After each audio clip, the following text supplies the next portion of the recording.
The future of Big Cypress is risky because there is now and will be in the future temptations to use Big Cypress as a dumping ground for dirty water.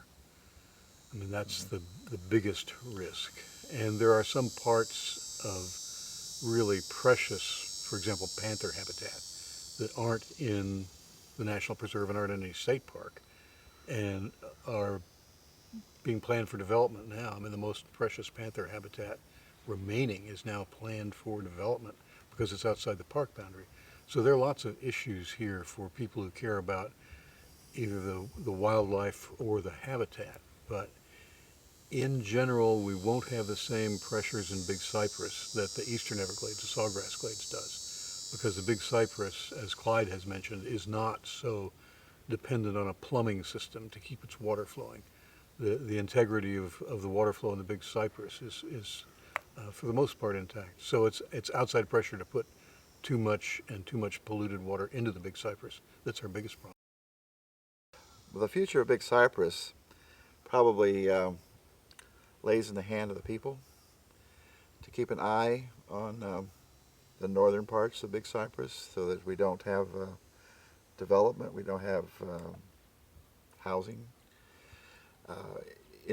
We have to keep people informed how beautiful and pristine this is, and try to actually there's some land between here and the OK Slough that we need to buy. If we could buy that, boy, we would have it pretty well sewed up as far as sheet flow, because everything north of OK Slough flows north into Caloosahatchee, so they get all the mess. Which is another problem, but Right. there's a different problem down the road. So I think it has a good future if we just keep our eye on the ball and don't mess around with just all this development, which is a problem. I have something else to add if you want to, Sure. additional. Um, there's one more thing about Big Cypress in the future that I think this film itself may have something to do with.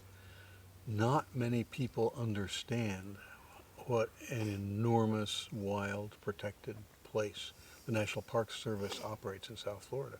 Mm-hmm. Most people think of the great national parks Right.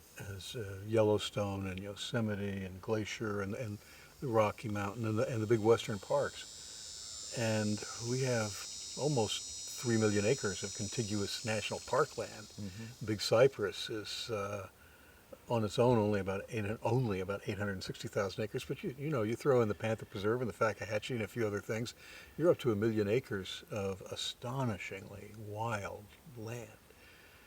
Very little of it penetrated by roads or housing or other kinds of development. It's a kind of wild place that the national environmental community sort of dreams about being out west and doesn't really recognize as being here. So I think the more recognition this place gets, the more national attention is paid to it, the higher level of protection we'll get for Big Cypress against whatever the outside threats are.